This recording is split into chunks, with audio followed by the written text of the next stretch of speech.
Olá, tudo bem? Acompanhe agora mais um Universiência, um programa fruto da parceria entre TVs e instituições públicas de ensino superior nordestinas.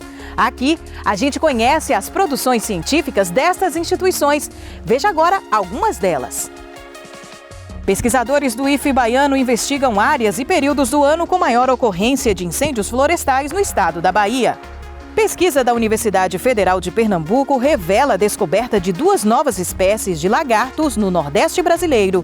E você ainda vai conhecer tudo a respeito de um idioma que já foi o mais falado no norte do Brasil e hoje tem pouco mais de 6.000 falantes. Tudo isso e muito mais você confere agora no Universiência.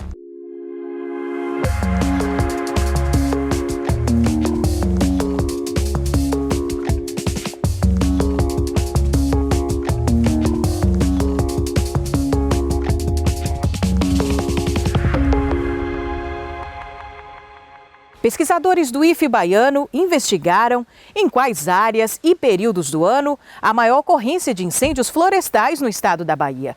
Veja agora, no Universiência, os resultados desse estudo e entenda como os incêndios florestais impactam no meio ambiente, contribuindo significativamente para a crise climática.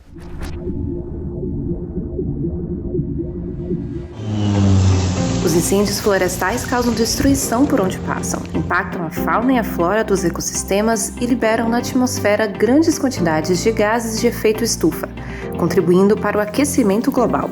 Com um olhar regional para a questão, um estudo realizado no Instituto Federal Baiano buscou investigar a variação espaço-temporal da ocorrência de incêndios no estado da Bahia. A gente conseguiu, portanto, identificar quais são os municípios onde se tem um maior registro de queimadas e de incêndios florestais, ou seja, de focos de queima. E a gente conseguiu determinar também quais são os períodos mais críticos do ano. Na maior parte da Bahia, a gente conseguiu perceber que os meses seriam os meses de agosto, setembro e outubro. E com relação à variação espacial, a gente percebeu que principalmente a parte oeste da Bahia e a parte sul estão os municípios em que apresentaram a maior densidade de focos de queima, enquanto que as regiões Nordeste e a região Norte são as regiões com o menor registro de queimadas. Todos esses dados que a gente coletou para esse estudo, eles foram obtidos a partir do satélite Aqua, que é um satélite da NASA que está em órbita no nosso planeta e ele consegue identificar essas áreas que estão queimando, né? Outro dado obtido com o estudo foi de que aproximadamente 75% da área territorial da Bahia está classificada dentro dos grupos alto, muito alto e extremo de risco de incidência de focos de queima. O que isso significa dizer? Que 75% do território da Bahia apresenta um potencial elevado de ocorrência de focos de queima, de registro de focos de queima. Dados como o dessa pesquisa ajudam no planejamento de políticas públicas de prevenção e combate aos incêndios florestais, ajudando, por exemplo, no trabalho de quem atua diretamente no combate ao fogo. Utilizando os dados do INPE, a gente tem condições de identificar determinados pontos de calor e ver que aquilo ali está um pouco fora do normal, né? E aí a gente pode entender que ali tem uma possibilidade de um incêndio florestal e aí a gente passa a verificar em loco essa situação. Mas na maioria dos casos, as solicitações chegam através dos municípios. O que é unânime na opinião de cientistas e de quem atua no dia a dia do problema é que a informação é uma peça-chave para evitar a formação de incêndios. O primeiro passo é entender como eles são causados. No Brasil, cerca de 99% dos incêndios eles são originados a partir de ação humana, ou seja, a partir de fatores antrópicos. Digamos que a gente tem essa área aqui, por exemplo, essa área aqui em amarelo. Essa área representa o terreno de um fazendeiro. E esse fazendeiro ele vai empregar o fogo na sua área para limpar seu terreno. Digamos que tem muito mato lá crescendo, ele quer fazer essa limpeza para estimular o nascimento de gramíneas, para o gado se alimentar, ou então para plantar alguma coisa. Então ele vai fazer uma queimada. O que é queimada? Queimada é o uso do fogo de maneira controlada.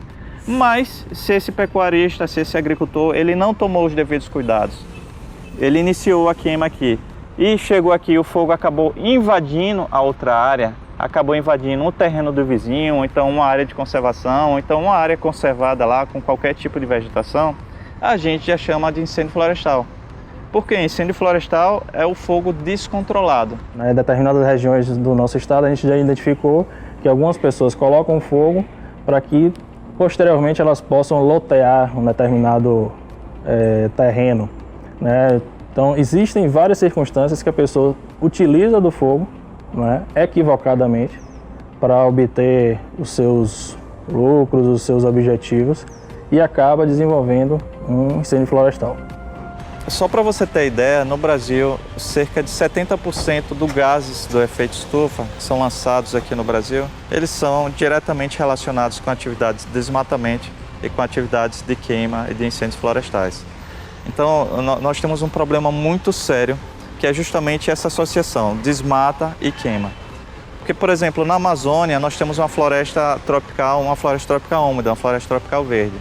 Então, se a gente chegasse lá com fósforo, com isqueiro, tentasse originar um incêndio, a gente dificilmente conseguiria. Por quê? Porque é uma floresta verde, uma floresta úmida.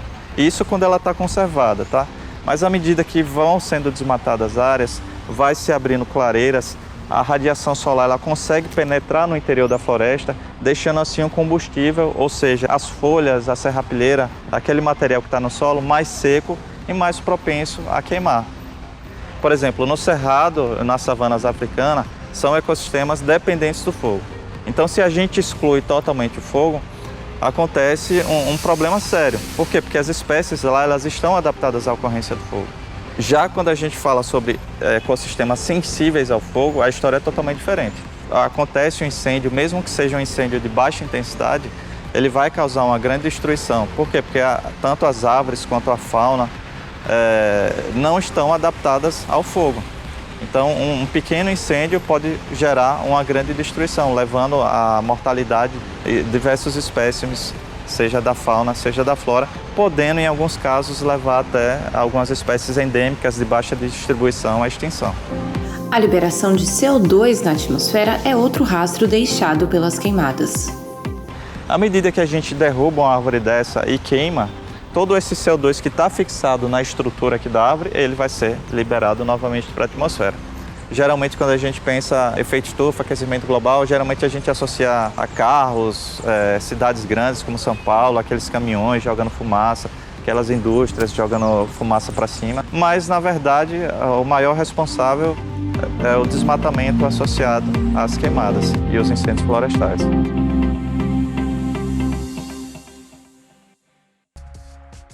Veja daqui a pouco 2 novas espécies de lagartos encontradas no Nordeste brasileiro. É depois do intervalo.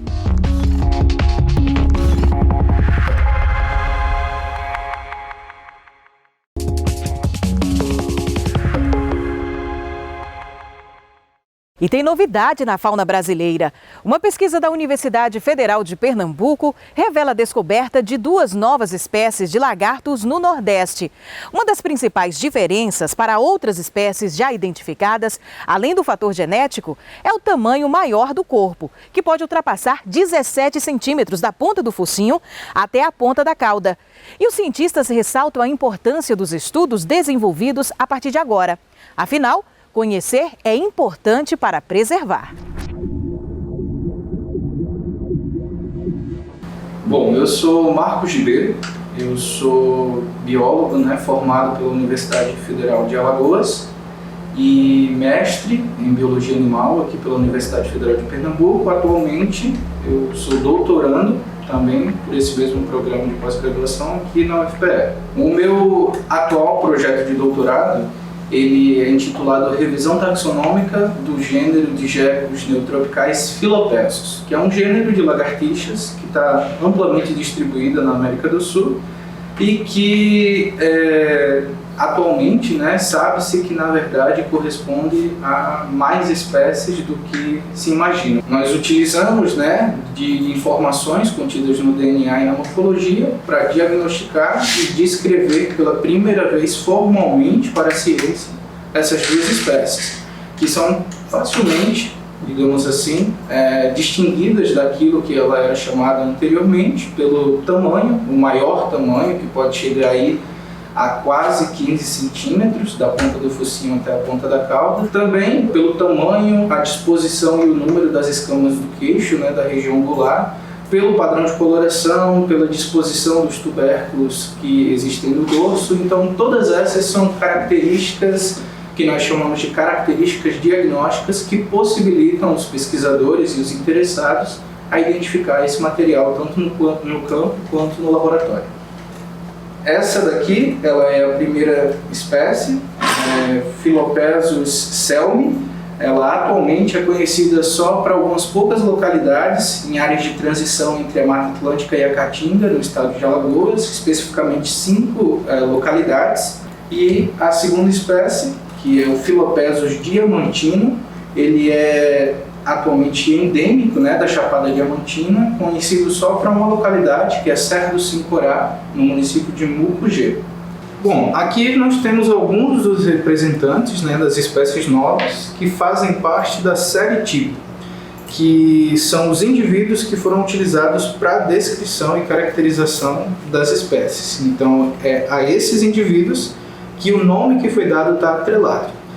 Quando nós vamos analisar a morfologia, né, ao menos nessa pesquisa em específico, nós coletamos ao menos 50 caracteres de cada indivíduo.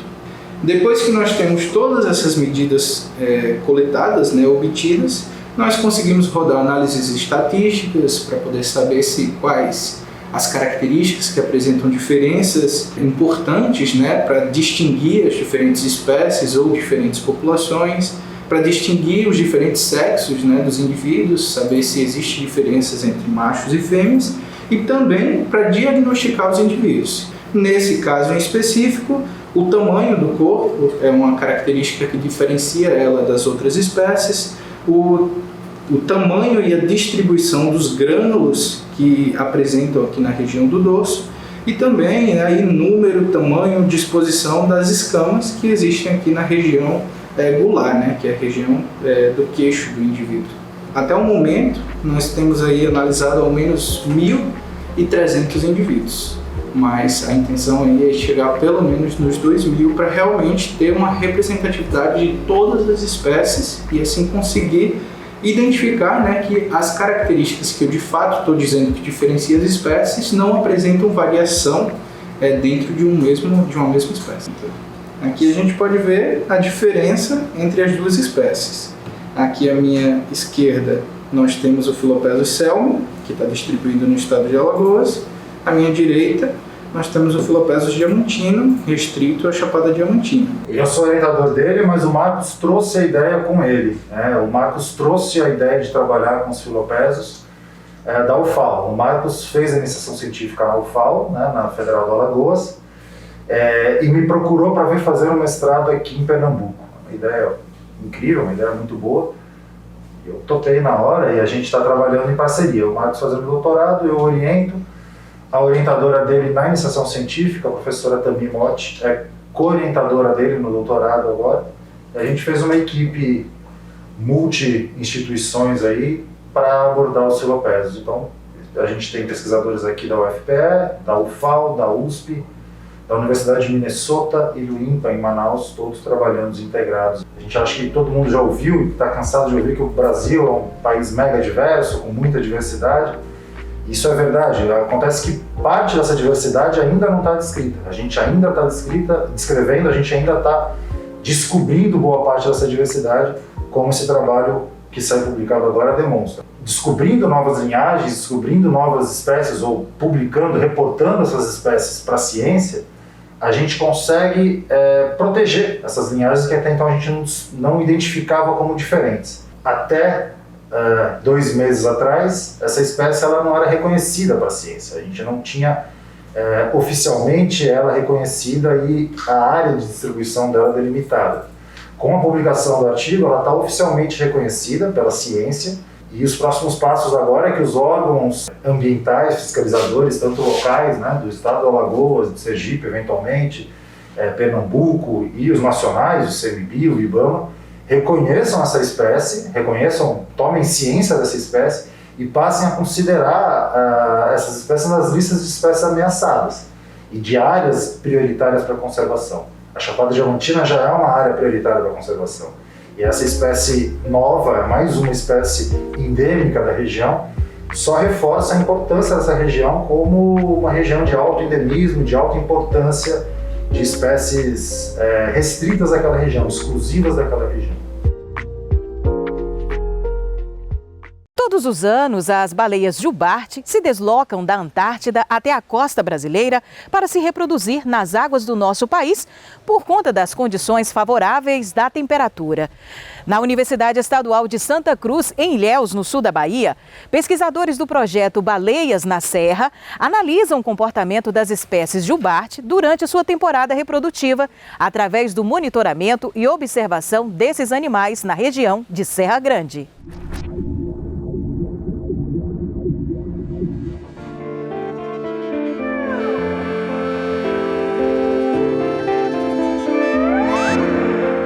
A grande motivação para o início do projeto foi a plataforma que a gente se encontra, que é muito singular e especial para o estudo, principalmente das baleias jubarte. E o porquê disso? Porque a gente se encontra na região de Ilhéus e Itacaré, onde a plataforma continental é mais estreita em toda a costa do Brasil. Então isso faz que a gente tenha uma distância curta próxima à costa, onde a profundidade é baixa. Então isso favorece a aproximação das baleias à costa. E temos um ponto alto para a observação das baleias também muito perto da linha da costa. O objetivo principal é a conservação da espécie, né? E para conservar, nada melhor do que você entender o que está acontecendo com os indivíduos. Se você não conhece o animal que você está trabalhando, não tem como você propor uma medida de mitigação, não tem como você conservar essa espécie. Então a gente estuda de fato o comportamento, o uso de hábitat, o movimento dela na região, para poder estar inferindo do que esses indivíduos, né, precisam, quais são os potenciais impactos.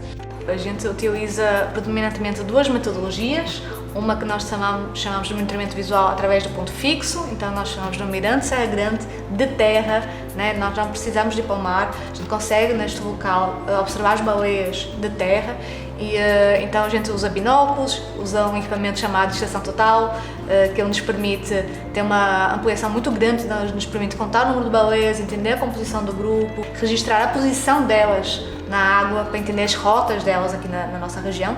E além disso, nós também fazemos o monitoramento acústico passivo, que usamos um gravador que se chama hidrofone, porque ele capta os sons debaixo de água e que então a comunicação acústica é essencial para esses animais, né, que vivem no ambiente aquático. A gente deposita uns equipamentos lá no fundo do mar, ali próximo à região, e aquilo fica gravando os bichos. Então a gente acompanha tanto os cantos dos machos como alguns sons sociais que estão lá.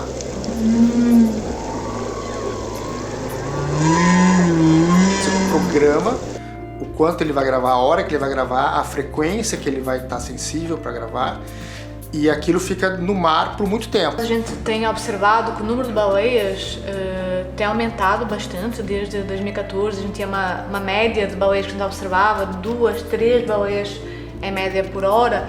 E em 2020 a gente teve uma média de baleias observadas durante a temporada em torno de 11 baleias por hora. Em 2014 tem sido o ano que a gente tem visto menos baleias aqui na nossa região e 2021 foi menor ainda, então teve essa queda muito acentuada. A gente acredita que está associada provavelmente à diminuição da quantidade de alimento. Então aqui na Bahia eles vêm para reproduzir, quase não comem. Tá? Então eles não estão aqui integrados na cadeia alimentar como consumidores, mas eles estão trazendo nutrientes que eles acumularam lá. A temporada ela vai tipicamente final de junho, as baleias começam a chegar, e até novembro, né, mais ou menos. No meio da temporada reprodutiva, quando a gente observou mais adultos também na região. Então, a atividade vocal estava correlacionada com o número de adultos, ou seja, quanto mais indivíduos sexualmente ativos tinham na área, mais machos cantando a gente observou também. Os indivíduos como um todo, eles podem utilizar tanto de atividades aéreas, que seriam os saltos e batidas com parte do corpo para comunicação, como emissões vocais. A baleia jubarte virou um símbolo de Serra Grande, né? As pessoas sabem que conseguem ver as baleias de terra, então para mim eu acho que isso é uma das maiores alegrias que eu posso ter que o projeto conquistou, né? As pessoas associarem a baleia jubarte à região de Serra Grande. E em vários eventos, com as comunidades, feiras, saraus, a gente levar esse conhecimento através de atividades de sensibilização ambiental, de educação ambiental. A gente falava da importância da conservação marinha, explicava sobre as espécies para as crianças também, tinha uma pessoa que ficava responsável. As pessoas chegam, leem as informações, tiram dúvidas, pergunta alguma curiosidade, alguma coisa em relação ao grupo de estudo, né, que são as baleias. E para o público infantil, contagem de histórias, né, que é totalmente voltado para a criança, com interação com as crianças, com brincadeiras com as crianças. Então a criançada se amarra e eu acredito que leva isso para a vida inteira. É uma sorte ter isso aqui, né? Então o Mirante, particularmente Serra Grande, é uma coisa muito especial porque você não tem essa tipo de situação na costa brasileira. São poucos lugares. No Nordeste praticamente não tem. E aí isso faz com que a gente tenha uma comunidade ali que tenha a oportunidade de estar participando do monitoramento da atividade do bicho aqui. A baleia juvarte é de fato um bicho carismático e aí a gente fala sobre os impactos potenciais desses indivíduos. E aí as pessoas começam a se atentar mais à conservação marinha como um todo e aí acaba indo para um aspecto mais amplo, não só aquele indivíduo, mas o ambiente que ele vive e, consequentemente, outras espécies vão estar incluídas naquilo ali. Esse tipo de pesquisas são super interessantes de fazer, porque tem um interesse muito grande da população, da comunidade em geral, e faz com que não só os organismos, as baleias, né, os mamíferos aquáticos, mas também você começa a prestar atenção no oceano, no mar e coisas assim. Então, as baleias ajudam a população a prestar atenção no oceano, então é muito interessante por conta disso.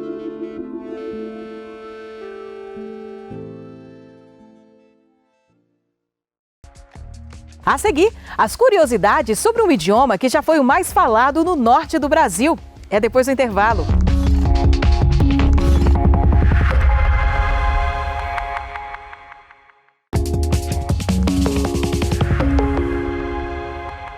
Agora, curiosidades sobre um idioma que já foi o mais falado no norte do Brasil, mas hoje só possui cerca de 6.000 falantes na região. Existem muitas pessoas interessadas em estudar e aprender essa língua e, para auxiliar nesse processo, pesquisadores da Universidade Federal do Ceará estão desenvolvendo ferramentas computacionais que auxiliam na tradução de textos simples dessa língua descendente do tupi.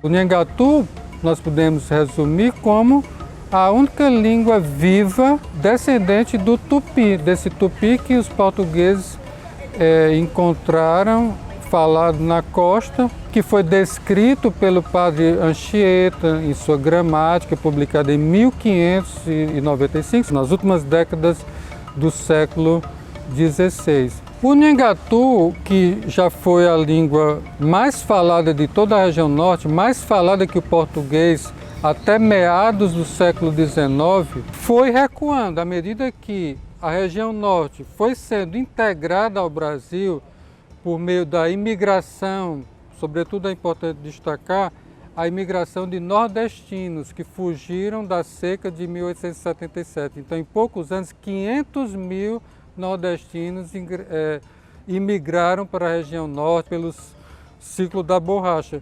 E isso provocou uma diluição, né, do Nhangatu, progressiva. Então o Nhangatu foi recuando, né? Ele era falado em cidades como Santarém, Belém, né? Foi recuando a Amazônia adentro e hoje está reduzido ao Alto Rio Negro, que é uma região conhecida como Cabeça de Cachorro, que fica na fronteira de Brasil, Venezuela e Colômbia, no município de São Gabriel da Cachoeira.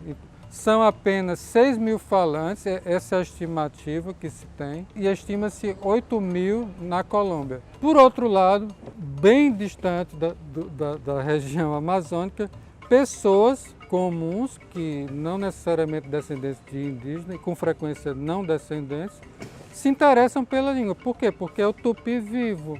Quando a minha atenção foi despertada para o Nhangatu, eu me deparei com o curso de Língua Geral Amazônica, Nhangatu Tupi Moderno, do professor Naval. É um manual em 3 lições, muito didático, com diálogos em situações cotidianas. É importante destacar o papel do professor Eduardo de Almeida Navarro, da USP. É o atual catedrático de Tupi. E eu pensei, não, então eu vou fazer alguma coisa em termos de linguística computacional que auxilie aos estudantes que estão aprendendo o curso do professor Navarro como autodidatas. Eu vou fazer um tradutor automático, que foi a primeira ferramenta, que traduza para o inglês e para o português e faça também a tradução do português e do inglês para o Nhangatu. A ferramenta eu dei o nome de GramApp.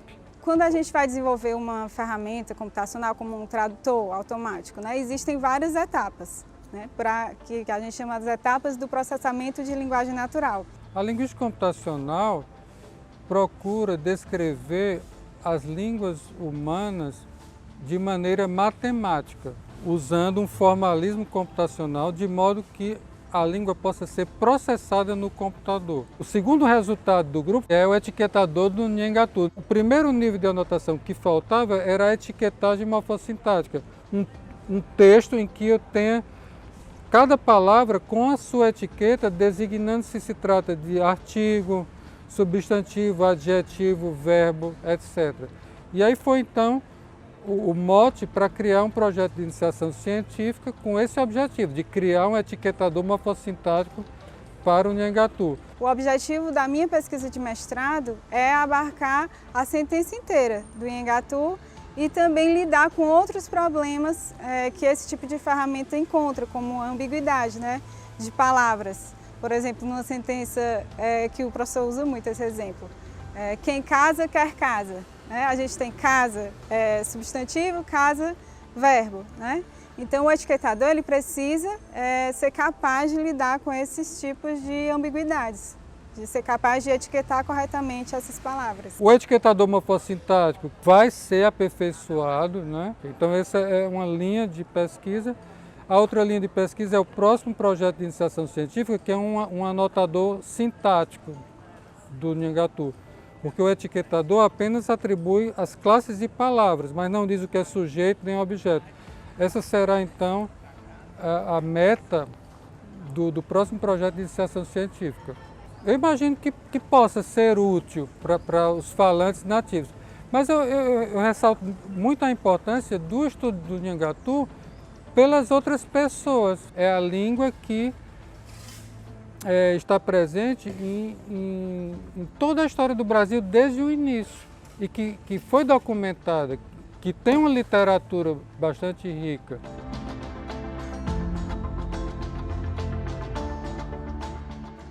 E o Univerciência de hoje fica por aqui. O próximo programa traremos mais pesquisas para você conhecer.